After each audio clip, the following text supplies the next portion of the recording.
And that is solely because this is the exact outcome that Dana White wanted. He got his boy Izzy in a fight against a South African. G'day guys, welcome back to the channel. If you're new here, please hit the subscribe button. We're trying to grow this channel this year in 2024. There's a lot to talk about. UFC 297, honestly, probably most boring fight card of all time in my opinion. I just didn't really find any of the fights to be super interesting. 4 out of the 5 main card fights went to a decision. The only one didn't was Neil Magny, who got a win over the local Canadian, which was pretty cool to see. I mean, who doesn't like Neil Magny, honestly, especially after the shit that happened with Ian Gary. That was kind of cool to see Neil Magny get a win. But in all seriousness, if you live in the United States and you have to pay $80, I believe it is, for pay-per-view events, and you paid $80 to see Raquel Pennington become a champion in the co-main event, I think that kind of sucks, to be honest. And look, I mean, no disrespect at all. I just think maybe we have to do something about women's title fights being main events and co-main events. It seems like maybe Dana White just hates Canadians, because the last 2 Canadian cards we had, this one and the recent UFC that was held in Vancouver, both of them were just like very average cards. In Vancouver, the headliner was Amanda Nunes versus Irene Aldana, and that went to a decision. Man, I knew people who had paid like $1,000 for mediocre seats, like not even good seats. And that's what you're getting? Like, I'm sorry, that just doesn't seem worth it to me. Maybe we start thinking about putting some of these women's fights, title fights, as fight night headliners. I think maybe that would be a little bit better. Don't get me wrong, like, this isn't, I'm not trying to be like sexist. We've got to be honest with ourselves. Like, some of these fights aren't great. I love watching some women's fights. There's been some awesome ones. Like, I love watching Alexa Grasso, Valentina Shevchenko, Wei Li Zhang, Thug Rose, Joanna. Like, there's been some killer, absolute banger women's fight. And there's definitely times where they can be main events or co-main events, but sometimes, man, you just gotta accept it for what it is. And there's just not a big enough talent pool yet. I mean, women have only been fighting in the UFC for what, 10 years? Give it some time, but maybe it's time we had a look at that anyway. But aside from that, it was sort of funny seeing no male Canadian fighters get a win at home in Canada. Man, you got to feel bad for the Canadian fans. I love the Canadians, but that kind of sucks, eh? But what I really want to talk about, and the whole reason for making this video, is the main event, Sean Strickland versus DDP, and why I think Strickland should have got the decision, but more importantly, maybe why he didn't get the decision. So here we have the final judges' scorecards, as shown by Ariel Helwani and Luke Thomas. I don't really know why they do this, but they seem to do live play-by-plays on Twitter, and they'll give like breaking news, like DDP wins by decision. We know, man. We're watching the fights. We know he won by decision. We know the score. Like, we're watching the same fight you're watching. I don't know why they're on Twitter doing these like breaking news broadcasts. Maybe there's people scrolling Twitter to find out who won these fights instead of watching them live, I guess. But it just seems funny to me that these guys act like this is some big breaking story and they've got the big scoop. Like, the fight was literally broadcast to millions of people around the world. We know. So DDP wins the fight. And before I get into it, I just want to say, look, this isn't about Dricus Du Plessis. I love Dricus Du Plessis. I think he's an awesome fighter. I love the story. I love how much he represents his own country. There's a lot of similarities you can draw from South Africans and Australians. Like, when they fight, they seem to be very proud of what they're fighting for, their country. There's never been a South African champion. I honestly was really split on who I wanted to win this fight. I didn't have a horse in the race at all. I didn't bet on it. It was a banger of a fight. It was a close fight. I do think Dricus Du Plessis deserves to be the UFC champion. I think he's going to be a good champion. He's a great fighter and he's a great dude. And maybe it's just that I have a little bit too much of a skeptic's brain. That's just the way my brain thinks. But I can't believe that Dana White doesn't have some kind of tiny input into the outcome of some of these close decisions that we see. Ones where it could go either way, and it just so happens to go the way that favors the UFC and Dana White, whether it's subconscious or not. Like, and we don't know anything about these judges. They're so mysterious. We don't get to interview them. We don't get to hear from them or anything. They're just these mystical people that come in and decide these fights. I see it with other sports, NBA, MLB, NFL, all sports. We see how refs favor certain teams in certain situations, which just so happens to help out the league. And I don't know, call me crazy, but can't help but think that this takes place a little bit in the UFC as well. And by the way, Dana White coming out and saying that he thought Sean Strickland had won, that's the perfect thing for him to say in this situation. It makes it look like he honestly wanted Sean to win. And I'm going to get into why I think he didn't want Sean to win. And it's not for the reasons you think. And look, I get it. It was a close fight. I'll say it again. But let's just look at the strikes. Sean had way more significant strikes. He was piecing DDP up with that jab and doing way more damage. Everyone keeps bringing up the takedowns, and I get it. Dricus took him down, I think it was 5 or 6 times. But literally every time he took him down, Sean got straight up. That's why Sean wasn't really defending the takedowns too hard.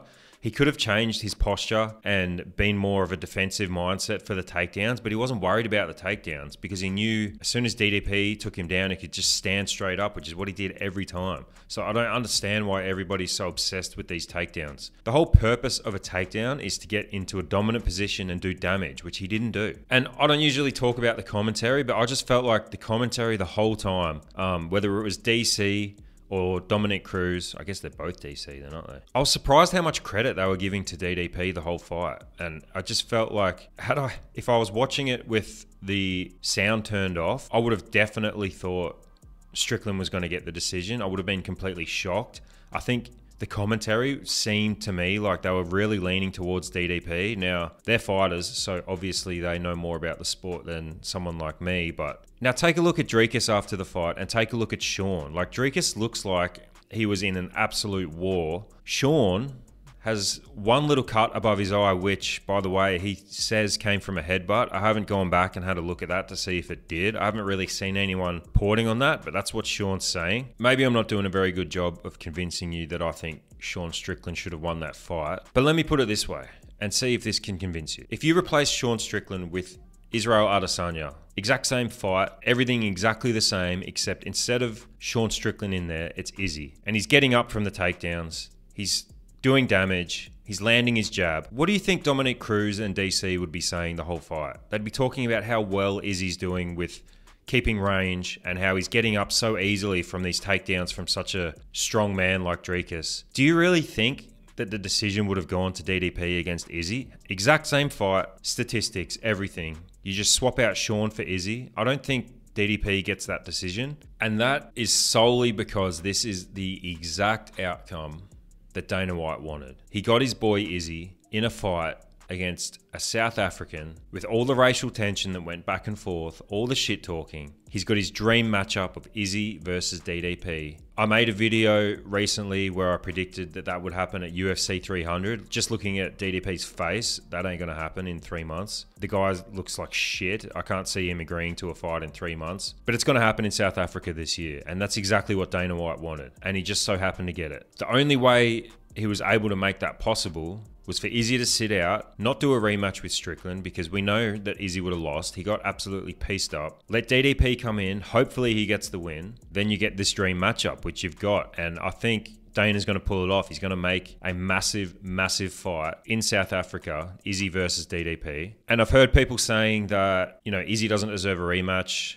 He needs to go and fight somebody else. Israel Adesanya is the highest paid, if not maybe the second highest paid UFC fighter on the roster. That means every time he steps into that octagon, his base salary is so high that you need to get a return on it. You need to put him in the biggest fights possible. He's not going to fight someone else before he gets in and fights for a championship. Every single fight Izzy is going to fight has to be a main event pay-per-view card. So Dana's going to set up this fight between Dricus and Izzy, probably not at UFC 300. He said he's going to announce the UFC 300 main event this week, which I can't wait for.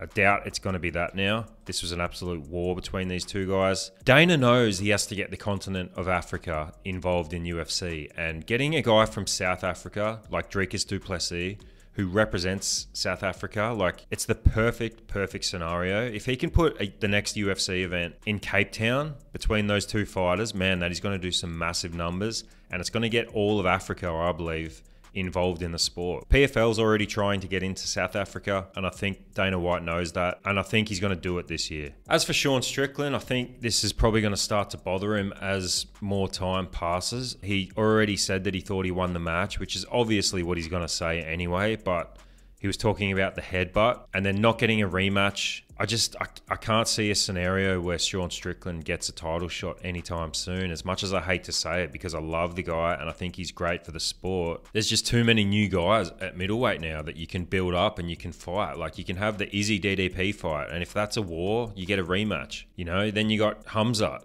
you got Bo Nickel, you still got Rob Whittaker sitting there. You got Brendan Allen. There's so many guys. I just think there's going to be 2-3 years go by before they even look at Strickland getting a title shot, and I just don't see it happening. And it's not because of what other people have been saying that the UFC doesn't want Sean Strickland to be the champion because he's bad for PR. That's some of the dumbest shit I've ever heard. He is so good for business, and he's proven that over the last 6 months. I just think you can still put Sean Strickland undercards, and he's going to do the same thing at the press conferences. He's going to do the same thing in the build-ups. He's still going to generate a ton of money. You don't have to pay him that much, but he's still going to get a lot of controversy any card he's on. So he's great for business still as a top-level fighter, but you don't need him as the champion necessarily. So that's it. The UFC has their dream fight. Dana has his dream matchup in South Africa. He got what he wanted. In my opinion, I think Sean Strickland won the fight. I do believe if that wasn't Sean Strickland in the ring and it was Israel Adesanya, the decision would have gone the other way. I think Sean Strickland got a little bit hard done by here just by circumstances, but I think ultimately the guy's taken his skill as far as he can take it, and he's going to be around for a lot longer, and he's going to be entertaining, and I think his audience is going to keep growing. Anyway, it was a good fight, shit card, good main event. Both guys went in there and gave it their all. Can't complain about that, but if you paid $80, I don't know, maybe you got ripped off. But let me know what you think down below in the comments, and if you're new here, please remember to subscribe if you enjoyed this content, and we'll see you in the next one. Bye.